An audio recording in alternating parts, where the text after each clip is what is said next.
আজকে আমি তোমাদের সাথে যে রেসিপিটা শেয়ার করব সেটা বড় থেকে ছোট সবাই খেতে ভীষণ পছন্দ করবে আর বানাতেও একদম কোনো ঝামেলা নেই। তো হ্যালো এভরিওয়ান, সবাই কেমন আছো?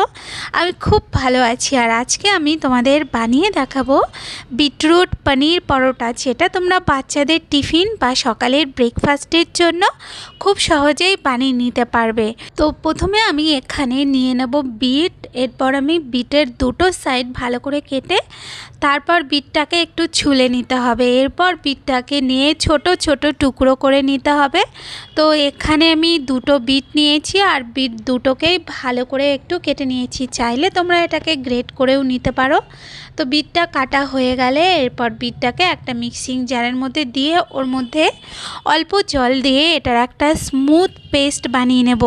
এরপর আমি এই দিকে নিয়ে নেব আটা। এরপর ওর মধ্যে দিয়ে দেবো সামান্য পরিমাণ একটুখানি লবণ।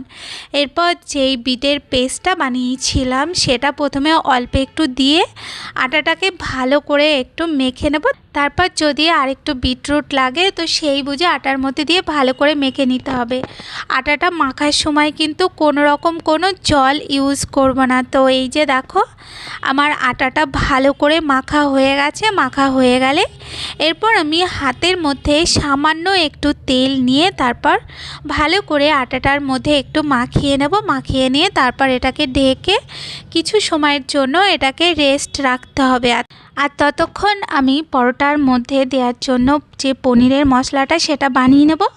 তো এই যে এখানে আমি নিয়ে নিয়েছি পনির। এরপর আমি পনিরটাকে একদম ছোট ছোট টুকরো করে কেটে নেব। এখানে আমি ছোট ছোট কিউব আকারের মতন করে কেটে নিচ্ছি।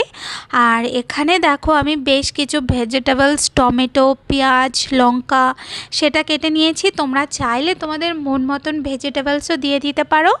এরপর আমি এখানে কড়াইয়ের মধ্যে অল্প তেল দিয়ে ওর মধ্যে দিয়ে দেবো একটু রসুন কুচি আর দিয়ে দেবো একটু আদা কুচি। এরপর ভালো করে হালকা হাতে একটু ভেজে নিয়ে তারপর আমি ওর মধ্যে দিয়ে দেবো পেঁয়াজ কুচি। পেঁয়াজটাকেও আমি ভালো করে একটু ভেজে নেব। একটু নরম হলে তারপর ওর মধ্যে আর যে সমস্ত সবজিগুলো আমি কেটে রেখেছিলাম সেই সব সবজিগুলোকে দিয়ে তারপর 1 মিনিটের মতন একটু নাড়িয়ে নিয়ে তারপর আমি ওর মধ্যে দিয়ে দেবো সামান্য একটুখানি লবণ আর দিয়ে দেবো সামান্য একটুখানি লঙ্কার গুঁড়ো। এরপর ভালো করে একটু নাড়িয়ে নেব কয়েক সেকেন্ডের জন্য।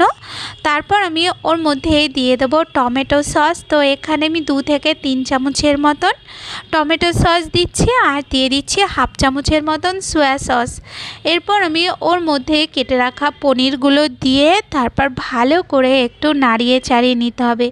এখানে 2 মিনিটের মতন একটু ভালো করে নাড়িয়ে চাড়িয়ে নিলেই আমাদের এই পনিরের মশলাটা কিন্তু একদম রেডি হয়ে যাবে। এরপর আমি যেই আটাটাকে মেখে রেখেছিলাম সেই আটাটার থেকে আমি লেচি বার করে নেব। তো এখানে আমরা রুটির মতন করে লেচি বার করে নিয়েছি। এরপর ওই লেচিটার ওপরে সামান্য একটু আটা দিয়ে তারপর এটাকে আমি রুটির মতন করে বেলে নেব।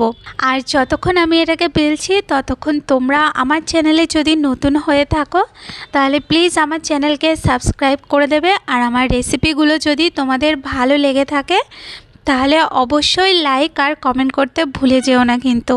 তো এই যে দেখো আমাদের রুটিটা বানানো হয়ে গেছে।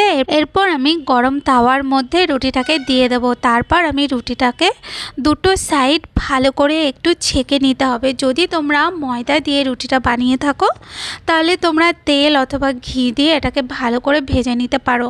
তো এই যে দেখো রুটিটা রেডি হয়ে গেছে। এরপর আমি রুটিটাকে নামিয়ে নিয়েছি। এরপর রুটিটার একটা সাইড এইভাবে একটু কেটে নিয়ে তারপর যেই পনিরের মশলাটা তৈরি করেছিলাম সেটা আমি এইভাবে দিয়ে দেবো আর ওর ওপর থেকে দিয়ে দেবো একটু গ্রিন চাটনি। এরপর আমি এটাকে এরকমভাবে একটু ফোল্ড করে নেব। তো এই যে দেখো আমাদের বিটরুট পনির র্যাপ একদম রেডি হয়ে গেছে। এটা দেখতে যেমন সুন্দর, খেতেও কিন্তু ভীষণ টেস্টি আর খুব হেলদিও। বাচ্চা থেকে বড় সবাই ভীষণ পছন্দ করবে। তো তোমরা অবশ্যই ট্রাই করো আর আমাকে জানিও যে তোমাদের আজকের রেসিপি কেমন লাগলো।